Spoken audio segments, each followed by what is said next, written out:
no matter what you do, no matter what tricks you employ, the ideas are not coming. And this is particularly problematic and frustrating and scary when your job requires that you be creative, where it's not just something that you do as a way to de-stress or pass time, but the performance that your job requires is creativity. So what do you do when the ideas stop? I know this experience all too well. In fact, for the past couple of months now, I've been in a deep creative rut. It is really difficult because I've had webinars and podcasts and YouTube videos and content collaborations and all of these things that I want to do, that I feel excited about, and yet the ideas aren't coming. And still, we must persevere and we must find a way to push through it with the trust that eventually it will pass, that eventually the ideas will start flowing again. But there are still things that we can do to allow for more space for that creativity to emerge and to be able to still produce when we are not feeling most invigorated by the ideas that make you want to wake up first thing in the morning with boundless energy and enthusiasm, and that you just can't get out of your head. So in today's video, I'm going to be sharing my 5 top tips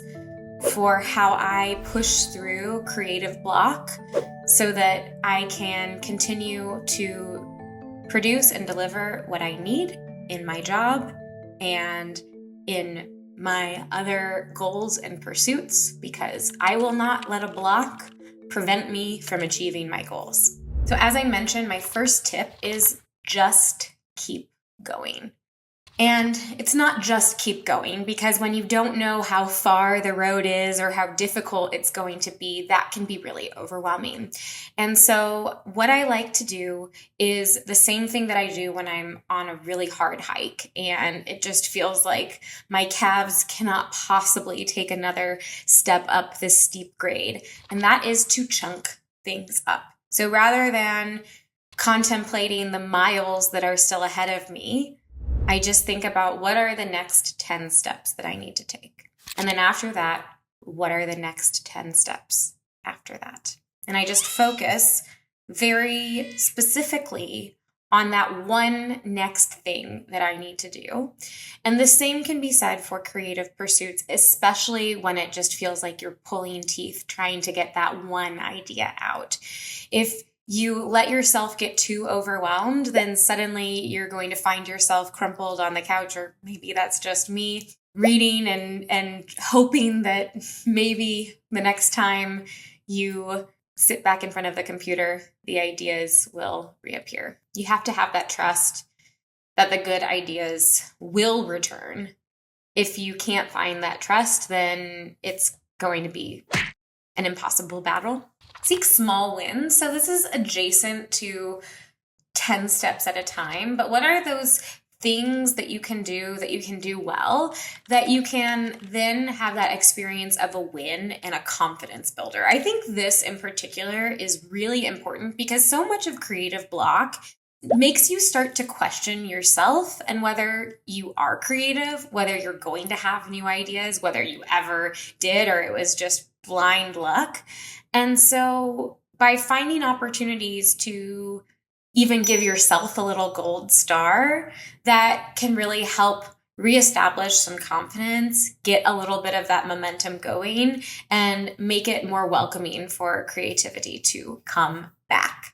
Spark inspiration. So this is now going into what are things that we can do to, for some reason, the imagery that I got in my mind is setting out a snack for creativity, which I realized that it doesn't have a traditional appetite. But essentially, what are the things that you can do to get some ideas flowing, to create an opportunity for that synthesis to happen so that perhaps when the time is right, creativity will come back. So for me, that's reading, and it's not just reading one type of book. It's reading a variety of different genres, from nonfiction and memoirs to classic novels, a broad spectrum, just things to show me other types of creativity, give my brain different ideas to marinate on. Similarly, that could be watching movies or other TV shows, even going out into the world, going into nature, but really giving your brain an opportunity to be thinking about other things, observing other things, stumbling upon new ideas. Could be having conversations, whether it's brainstorming or just talking about something interesting and unique and different. Could be learning a new thing, like a skill or hobby or something that is pushing yourself into a new direction.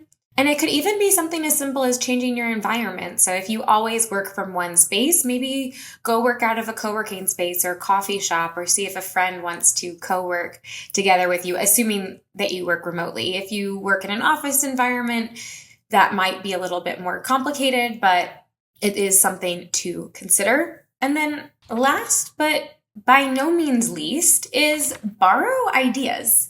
So you don't have to constantly birth brand new ideas that have never before existed. So especially when that creativity is so hard to come by, look at adjacent fields or similar spaces and see where you can borrow those ideas from. Now, do not take this as an excuse to plagiarize or copy. That is not what I'm saying at all. But oftentimes we can see great ideas and we can then use those and modify them in a way that's going to be unique and authentic to what we have to do. So an example might be you see an advertisement and it has a really inspiring message behind it. And so you could use that inspiring message and reflect on how in my own business or my own role in this company, can I touch on those same emotions? What are those things that might spark inspiration in somebody looking at this? So it is a borrowing, it is a getting inspired from, it is not a copy paste. So those are my 5 tips of what I personally do. And as I mentioned, this is not something that I'm unfamiliar with. I feel like the little signs of creativity beginning to sprout again are there, but I'm so cautious to get over enthusiastic because I know that they can vanish just as quickly as they're coming. And so really the main thing, more than anything else, is to just keep pushing. But I'm sure that you have tips of things that you do that help bring that creativity back, especially when the pressure's on and you have a due date that you have to meet. What do you do? Let us know in the comments, and whatever happens, do not let creative block, writer's block, whatever you want to call it, get the best of you, because if you do, then you're going to be dealing with regret, and that's something that you definitely don't want to find yourself doing. So you better watch the video that's coming up next to find out how you can avoid that.